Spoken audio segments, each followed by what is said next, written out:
Hello there, and welcome to the Marketing SOS Show. I'm your host, Eric Yee. Thank you so much for tuning in. And if this is your first time listening, the Marketing SOS Show is all about helping people out with their marketing questions, whatever they may be, and whatever your background is. We get students that email us, small business owners, and just professional marketers all looking for advice, a sounding board, or whatever problems they may have in their careers or business. I'm here for you, no matter what it is.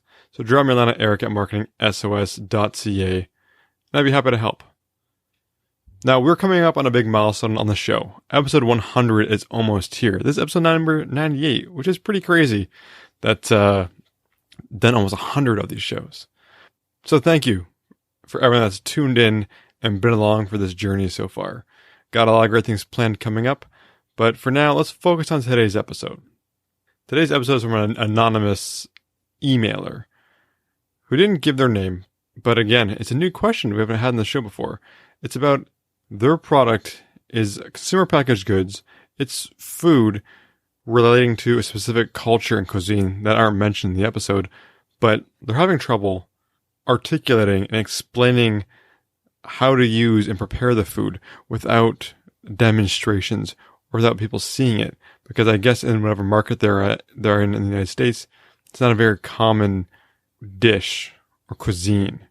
So let's hear from this anonymous emailer just after this.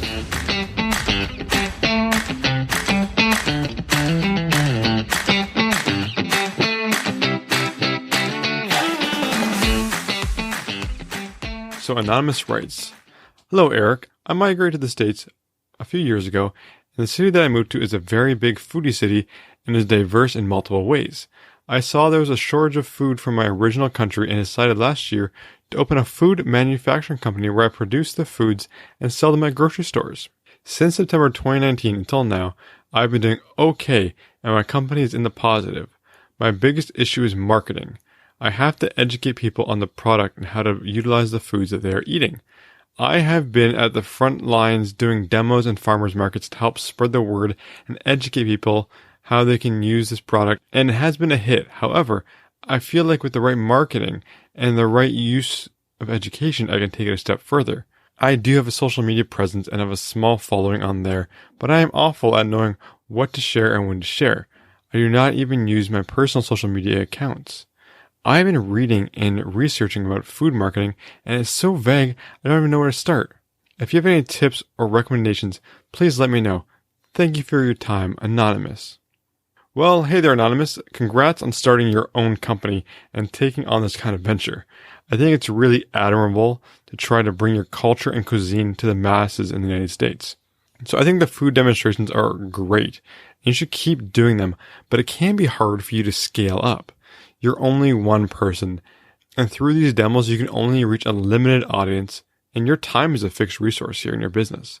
Social media can be intimidating, but this is one skill you're going to need to dive into, at least until you can hire or find some help with it. In general, if you want to do some background research on food marketing, start Googling for strategies pertaining to fast-moving consumer goods, or FMCG for short. These are consumer goods that don't sit on shelves for too long, like food that has a natural expiry date. Aside from doing your own research here, I do have some ideas for you.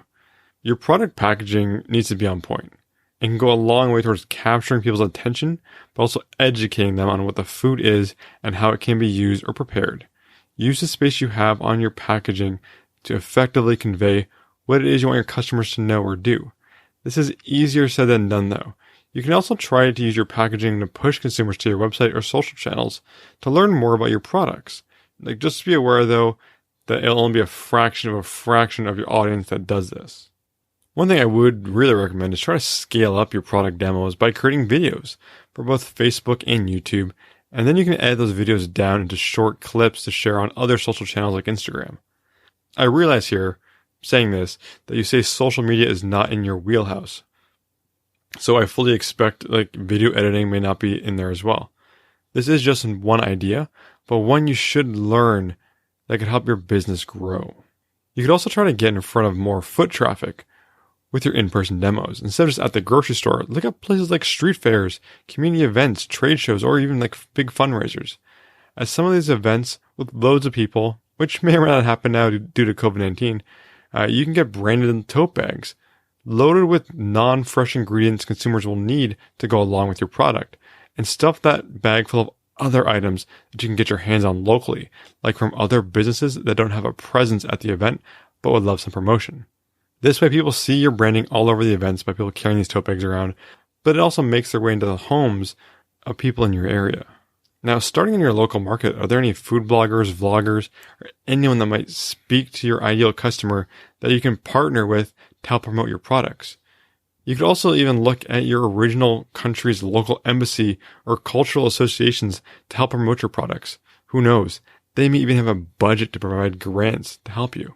If the grocery store is up for it, you could even create tearaway recipe cards that can be attached to the shelves near the product or on the product itself.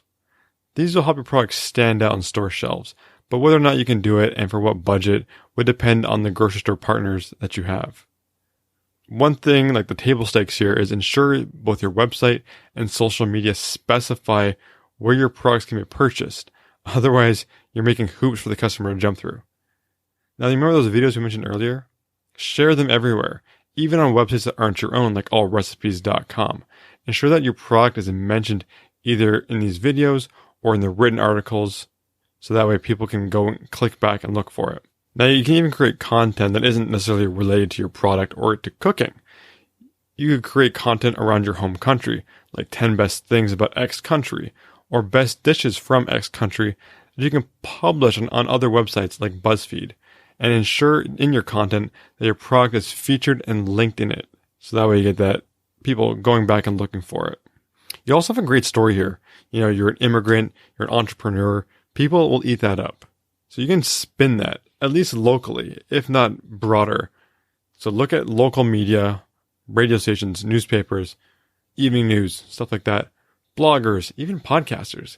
Get an elevator pitch of your story and mission down and bring it to them and see if they can help you spread your message.